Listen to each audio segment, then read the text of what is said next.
이어서 목포에서 전해드리겠습니다. 문재인 대통령의 핵심 측근으로 꼽히고 있는 양정철 민주연구원장이 전남 도청을 찾았습니다. 전국의 지방정부 연구원과 업무 협약을 맺기 위해서 마지막 일정으로 전남을 찾은 건데요. 양 원장이 총선용 행보라는 비판에도 지역을 돌면서 광폭 행보를 이어간 이유를 살펴봤습니다. 박상훈 기자의 보도입니다. 더불어민주당의 내년 총선 병참기지 역할을 하겠다고 공언한 민주연구원의 양정철 원장이 전남 도청을 찾았습니다. 광주 전남 연구원과 정책 협약을 맺기 위해서입니다. 수도권을 시작으로 광역단체 산하 연구원 가운데 9번째 행선지로 전남을 찾은 겁니다. 지역 정가는 촉각을 곤두세웠습니다. 자유한국당은 앞서 양 원장이 시도 산하 연구원과 잇따라 정책 협약을 맺는 데 대해 총선을 앞두고 불필요한 오해를 만들고 있다며 비판했습니다. 이를 의식한 듯 양 원장은 정치적 해석을 경계했습니다. 민주당의 광주 전남 인재 영입 방안을 묻는 질문에는 당에서 결정할 문제라며 말을 아꼈습니다. 이해찬 대표께서 직접 인재영입위원장을 아마 맡으실 것 같고요.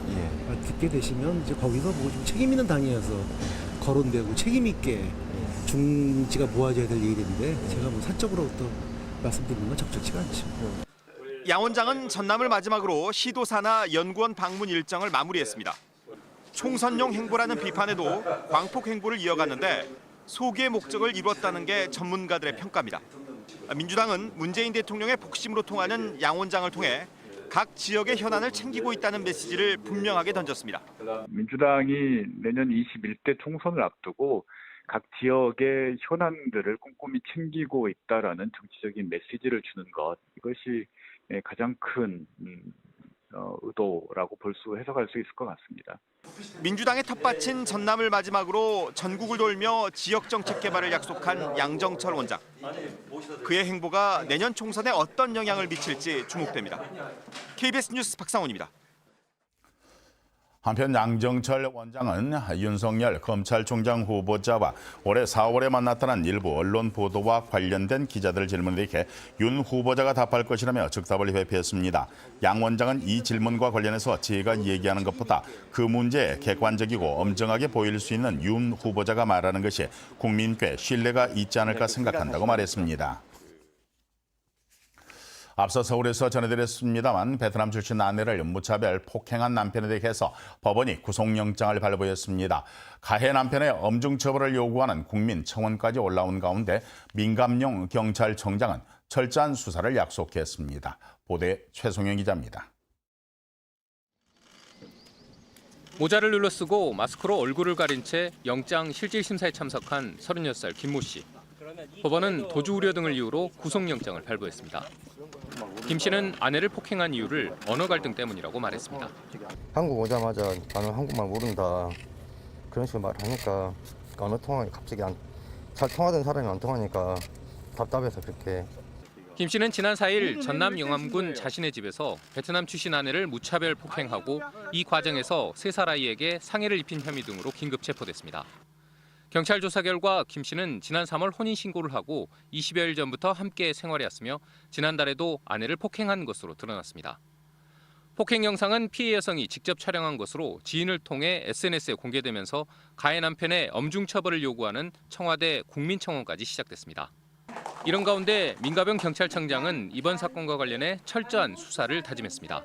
철저한 수사와 피해자 보호를 보호 조치를 취해서 이 사건이 양국 간의 관계를 이렇게 소원하게 하는 일이 없도록. 이번 사건으로 갈비뼈 골절 등 전치 4주 진단을 받고 현재 병원 치료를 받고 있는 피해 여성은 남편에 대한 처벌과 함께 이혼을 요구하고 있는 것으로 알려졌습니다. KBS 뉴스 최송현입니다. 논의 벼 대신에 다른 작물을 심게 되는 논타작물 재배 지원 사업이 전라남도가 세운 목표 면적에 도달하지 못했습니다. 전라남도는 지난달 말 기준 타작물 재배 지원 신청 면적은 모두 9,500여 헥타르로 목표 대비 82%에 그쳤고 지난해 세운 90%에도 미치지 못했습니다. 전라남도는 이번 사업에 참여한 농업인을 대상으로 타작물이 원활히 재배 판매될 수 있도록 적극 지원하겠다고 밝혔습니다. 전남도 교육청이 각계 전문가와 시민단체 회의원 등이 참여를 하는 청렴 시민 감사관 제도를 운영을 합니다. 전남교육청은 오늘 변호사와 교수, 건축사, 시민단체 회의원 등 41명을 청렴 시민 감사관으로 이촉했습니다. 시민 감사관은 교육지원청과 직속기관, 학교 등에 대한 특정 감사나 민원 조사에 직접 참여를 하게 되며 교육행정 전반에 대한 점검 활동을 비롯해서 청렴한 전남 교육을 위한 정책과 제도 개선 건의도 하게 됩니다. 전남 지역 특수학교에 스프링클러가 설치될 전망입니다. 전남도 교육청은 특수학교의 경우 일반 학교와 똑같은 소방설비 기준을 적용받아서 바닥 면적 1000제곱미터 4층 이상의 층에만 스프링클러를 의무 설치하도록 되어 있지만 특수학교는 화재 취약한 점을 감안해서 8군데 특수학교에 순차적으로 스프링클러를 설치하겠다고 밝혔습니다. 교육청은 또 바닥 면적 300제곱미터 이상인 병설 유치원은 스프링클러 설치가 의무화돼서 내년까지 129군데 유치원에 스프링클러를 설치하겠다고 밝혔습니다.